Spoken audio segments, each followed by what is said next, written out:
enduring and loving journey. Philip always respectfully a step behind his queen. She first laid eyes on him as a 13-year-old girl, and it's said young Elizabeth knew he was the one. Of regal blood, Philip had a far from carefree upbringing.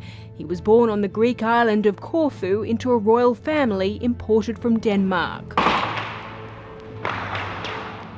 A military coup in 1922 forced his family into exile. He grew up in France and Germany before being taken in by the Mountbattens when he was 7 years old. In a 2011 interview, the Prince was very matter-of-fact about his early life. Well, I just lived my life. I mean, I haven't been trying to psychoanalyze myself all the time. His uncle, Lord Louis Mountbatten, was to become the father figure he never had, and he followed him into the Navy at 18. That year, the naval cadet met the young Princess Elizabeth while she visited with her parents. He saw active service during the Second World War. Then, when the dashing naval officer returned to London, he and Elizabeth were secretly engaged. This is the moment which the teeming millions have been awaiting for months. In 1947, they married in Westminster Abbey. I, Elizabeth Alexandra Mary, Take thee, Philip, take thee, Philip, to my wedded husband. to my wedded husband.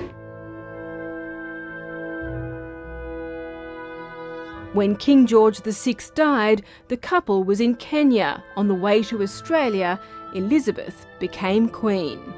I, Philip, will become your liege man of life and limb, and of earthly worship, and faith and truth I will bear unto you, to live and die against all manner of folk, so help me God. With the Queen's coronation, Philip's life changed forever. His naval career was over. He was now His Royal Highness the Duke of Edinburgh and the Queen's consort. He was no longer his wife's equal but her subject, and he had to find a role for himself. The trouble is that no two marriages are quite alike. However, I think that the main lesson that we've learned is that tolerance is the one essential ingredient of any happy marriage. It may not be quite so important when things are going well, but it is absolutely vital when things get difficult. And you can take it from me that the Queen has the quality of tolerance and abundance. When he wasn't supporting his wife at official functions and on state visits, he ran the royal estates and the family. Like all families, we went through the full range of pleasures and tribulations of bringing up children. I'm naturally somewhat biased, but I think our children have done rather well under very different and difficult and demanding circumstances. He became a moderniser at the heart of the British monarchy. Prince Philip was first member of the royal family to give a TV interview, and in 1957, the first to present his own television show. 40 minutes to get round the world. He was a champion of the early environmental movement, but in his words, not a bunny hugger. In 1956, he established the Duke of Edinburgh Awards. He's been a patron of nearly 800 organisations.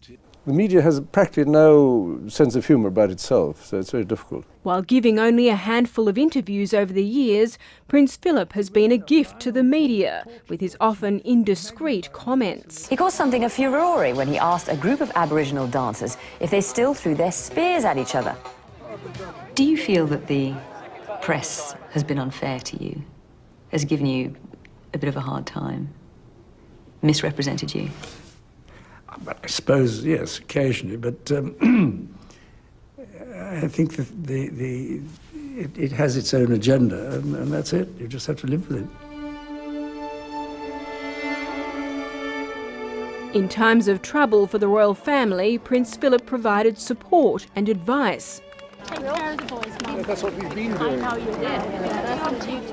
When Princess Diana died, her sons were uncertain about walking behind her coffin. Philip told William, "If you don't walk, I think you'll regret it later. If I walk, will you walk with me?"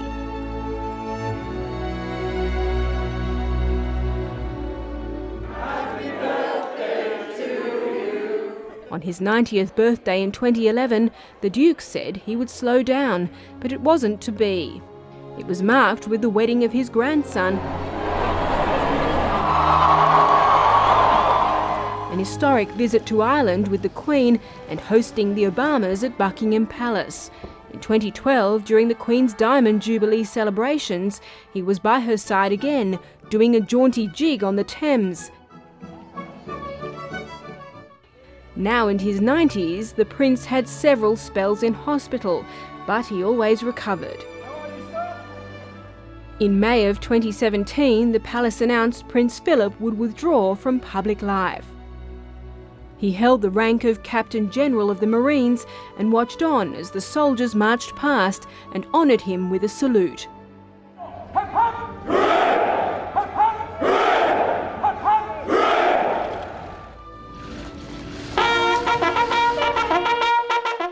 One of Philip's final public engagements was to hand over his role as Colonel-in-Chief of an infantry regiment to the Duchess of Cornwall. Fiercely independent, he was still driving at 97 until he pulled out on a busy road outside the Queen's country estate Sandringham and was hit by a car that had right of way. The Prince's Land Rover overturned and he had to be pulled from the wreckage, declaring he was fine and asking if everyone was all right. He blamed sun glare for his mistake, but surrendered his licence a few weeks later, after being photographed driving without a seatbelt. Despite all of the controversies, he said he'd always done his bit as half of one of the most celebrated and enduring partnerships of modern times. The Queen said, simply, she couldn't have done it without him. All too often, I fear Prince Philip has had to listen to me speaking. Frequently, we have discussed my intended speech beforehand, and as you will imagine, his views have been expressed in a forthright manner. He is someone who doesn't take easily to compliments, but he has quite simply been my strength and stay all these years,